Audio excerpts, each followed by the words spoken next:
Madame, Monsieur, bonjour, ravi de vous retrouver pour le JT de ce jeudi 19 mars. Voici les titres que nous allons développer. Provision pour créances douteuses, cautionnement disproportionné d'un gérant et Covid-19 arrêt de travail pour cause d'enfants en zone cluster.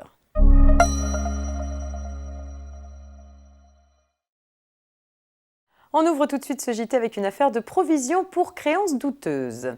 Fiscalement, une entreprise peut sous certaines conditions déduire une provision en vue de faire face à une perte ou une charge nettement précisée et que les événements en cours rendent probable.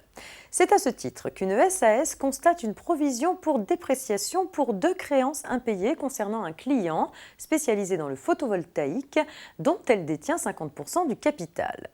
Pour justifier la déduction d'une telle provision, elle invoque des changements de réglementation réduisant le seuil de rentabilité des projets photovoltaïques, la dégradation importante des capitaux propres de son client et l'existence d'un début de conflit avec ce client.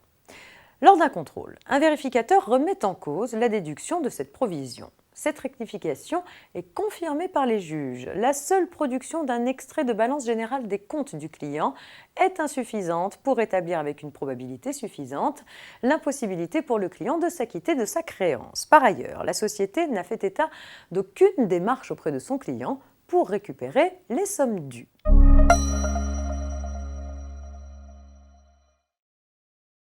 Il est question du cautionnement disproportionné d'un gérant dans l'affaire qui nous intéresse à présent. En prouvant que son engagement envers un créancier professionnel était démesuré par rapport à ses moyens, une caution personne physique peut s'en libérer.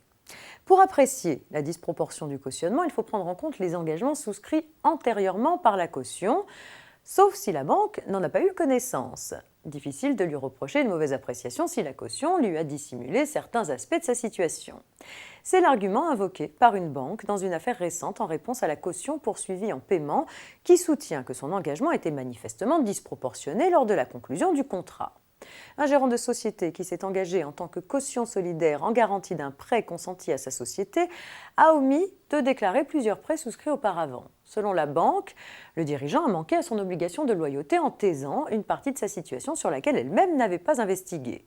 Le professionnel estime donc que la caution ne peut lui reprocher la disproportion éventuelle de son engagement.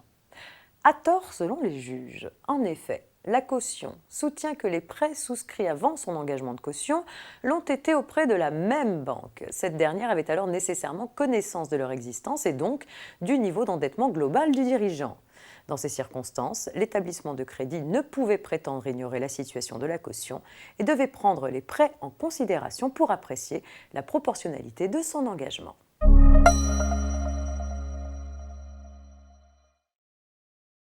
Covid-19 pour terminer avec un point sur les arrêts de travail pour cause d'enfants en zone cluster. Lorsque des mesures de maintien à domicile des enfants sont prises dans une commune située en zone cluster pour limiter la propagation du coronavirus, la procédure qui permet de placer les parents de ces enfants contraints de rester avec eux en arrêt de travail est simplifiée. Cette procédure est réservée aux parents qui n'ont pas d'autre choix que de bénéficier d'un arrêt de travail pour pouvoir garder un enfant de moins de 16 ans confiné. Par exemple, le salarié ne doit pas pouvoir bénéficier du télétravail. Si les conditions requises sont remplies, le salarié peut bénéficier d'un arrêt de travail indemnisé afin d'assurer la garde de son enfant sur simple déclaration de son employeur et sans intervention de l'Agence régionale de santé. L'employeur déclare via le téléservice déclare.amélie.fr le salarié qui doit être placé en arrêt de travail indemnisé pour ce motif. Il reçoit un mail en retour confirmant sa déclaration et il s'acquitte des formalités habituelles nécessaires à l'indemnisation de la maladie comme pour n'importe quel arrêt de travail.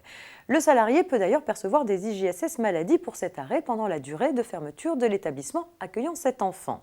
Attention, cette procédure est réservée à ce cas précis et les employeurs demandant de leur propre initiative à des salariés de rester à leur domicile doivent les rémunérer, faute d'arrêt de travail. C'est la fin de cette édition. Bonne journée et à demain vendredi.